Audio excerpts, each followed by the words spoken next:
ایک دفعہ کا ذکر ہے کہ چین کے دور دراز دیہات میں 5 چینی بھائی سمندر کے کنارے ایک چھوٹے سے جھونپڑی میں اپنی ماں کے ساتھ رہتے تھے۔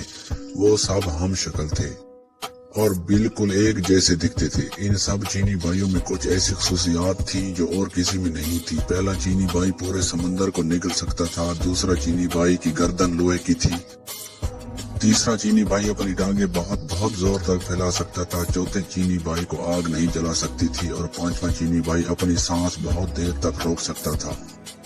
ہر صبح پہلا چینی بھائی سمندر پر مچھلیاں پکڑنے جاتا تھا اور شام تک جتنی مچھلیاں پکڑتا تھا ان کو بازار میں جا کر بڑی اچھی قیمت پر بیچ دیتا تھا۔ ایک دن سمندر پر جا رہا تھا تو پڑوسیوں کا ایک لڑکا بھی اس کے ساتھ ہو لیا۔ اس نے بہت منع کیا لیکن لڑکا باز نہیں آیا۔ دونوں جب سمندر پر پہنچے تو پہلے چینی بھائی نے ایک ہی سانس میں تمام سمندر کا پانی نگل لیا۔ سمندر خالی ہو گیا تو اس میں موجود تمام چیزیں واضح ہو گئی۔ لاتعداد مچھلیوں کے علاوہ سمندر کے بے شمار قیمتی خزانوں سے بھرا پڑا تھا۔ لڑکا یہ سب دیکھ کر دیوانہ ہو گیا اور دوڑا خزانہ سمیٹنے کے لیے۔ پہلے چینی بھائی نے تو صرف اتنی مچھلیاں پکڑی جتنی وہ روز پکڑتا تھا۔ اس کے بعد وہ چاہتا تھا کہ سمندر کا پانی واپس سمندر میں ڈال دے۔ اس نے لڑکے کی آواز دی لیکن لڑکا کبھی ایک چیز اٹھاتا کبھی دوسری کی جانب لپکتا، اسے کچھ سنائی نہیں دے رہا تھا۔ ادھر پہلا چینی بھائی اپنے منہ میں اتنا زیادہ پانی اٹھائے تھک گیا تھا۔ بس بہت ہو گیا لڑکے، آپ واپس آ جاؤ۔ اس نے پھر لڑکے کو آواز دی لیکن اس نے نہیں سنا۔ انتظار کر کے پہلا چینی بھائی جب بے حال ہو گیا تو اس کی برداشت سے باہر ہو گیا تو اس نے وہ پانی سمندر میں اگل دیا۔ اس کے ساتھ وہ لڑکا بھی پانی میں غرق ہو گیا۔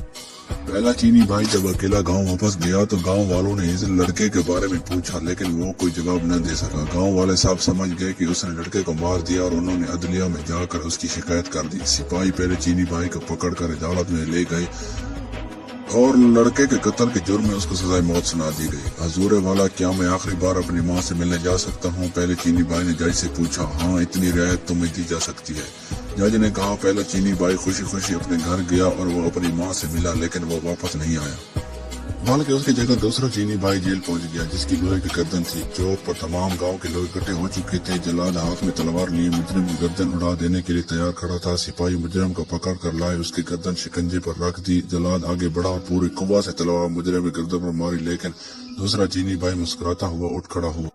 چونکہ اس کی گردن لوہے کی تھی اس لیے تلوار نے اس پر کچھ اثر نہیں کیا۔ یہ دیکھ کر گاؤں کا ہر شخص سخت برہم ہوا۔ اس کو مارنے کے لیے کچھ اور طریقہ سوچا جانے لگا۔ پھر جج نے فیصلہ کیا کہ اس کو سمندر میں ڈبو کر مارا جائے۔ اگلی صبح سزا سے پہلے دوسرا چینی بھائی جج کے پاس گیا۔ جناب والا، کیا سزا سے پہلے میں آخری بار اپنی ماں سے مل سکتا ہوں؟ ہاں، یہ ایک رعایت تمہیں دی جا سکتی ہے، جج نے اجازت دیتے ہوئے کہا۔ وہ اجازت ملتے ہی خوشی خوشی اپنے گھر کی طرف چلا گیا لیکن اگلے دن وہ واپس نہیں آیا، بلکہ اس کی جگہ تیسرا چینی بھائی جیل واپس آیا۔ جن کی ٹانگیں لمبی ہو جاتی تھیں اس کی سزا کی تیاری ہونے لگی۔ سارا گاؤں سمندر کے کنارے جمع ہو چکا تھا۔ سپاہی اس کو کشتی میں بٹھا کر سمندر کے درمیان میں پہنچ گئے جہاں پانی گہرا تھا اور تیسرے چینی بھائی کو اٹھا کر پانی میں پھینک دیا۔ تیسرا چینی بھائی جب سمندر میں گرا تو اس کی ٹانگیں لمبی ہونے لگی، لمبی اور بہت زیادہ لمبی ہو گئی۔ یہ سمندر کے تہہ سے جا لگی۔ وہ ڈوبنے سے بچ گیا۔ اس کا مسکراتا ہوا چہرہ دیکھ کر سپاہی اور تمام گاؤں والے آگ بگولا ہو۔ اس بار انہوں نے فیصلہ کیا کہ مجرم کو آگ میں جلایا جائے۔ اگلی صبح وہ جج کے پاس گیا۔ حضور والا، کیا میں آخری بار اپنی ماں سے مل سکتا ہوں؟ ہاں، تمہیں اتنی رعایت دی جا سکتی ہے، جج نے نہ چاہتے ہوئے بھی اس کو اجازت دے دی۔ وہ خوشی خوشی اپنے گھر کی طرف دوڑا لیکن ماں سے مل کر وہ واپس نہیں آیا، بلکہ اس کی جگہ چوتھا چینی بھائی واپس آ گیا۔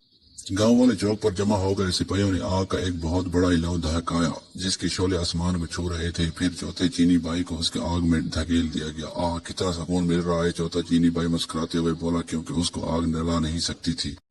آگ اور تیز کر دو، لوگوں نے چلا کر کہا۔ سپاہیوں نے آگ اور زیادہ تیز کر دی اور بڑا مزہ آ رہا ہے، چوتھا چینی بھائی خوشی سے بولا۔ گاؤں کے لوگ یہ دیکھ کر سیخ پا ہو گئے۔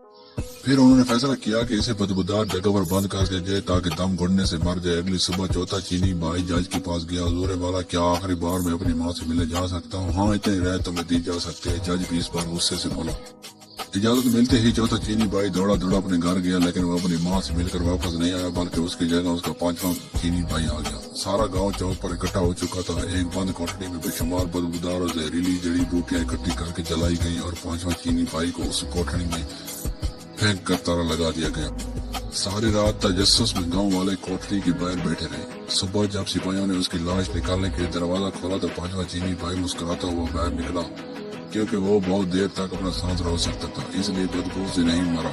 لوگ یہ دیکھ کر ہکا پکا رہے کہ جج آگے بڑھا اور بولا ہم نے تمہیں ہر ممکن طریقے سے مارنے کی کوشش کی لیکن تم ہر بار بچ گئے. اس کا مطلب ہے کہ تم بے گناہ ہو, لہذا تمہیں اس جرم سے باعزت بری کیا جاتا ہے. اب تم آزاد ہو. تمام گاؤں والوں نے بھی جج کی اس بات سے اتفاق کیا اور اس کا پیچھا چھوڑ دیا. وہ خوشی خوشی اپنے گھر کی طرف دوڑا جہاں اس کی ماں اور چاروں چینی بھائی اس کا انتظار کر رہے تھے. انہوں نے باقی زندگی ہنسی خوشی سے گزار دی.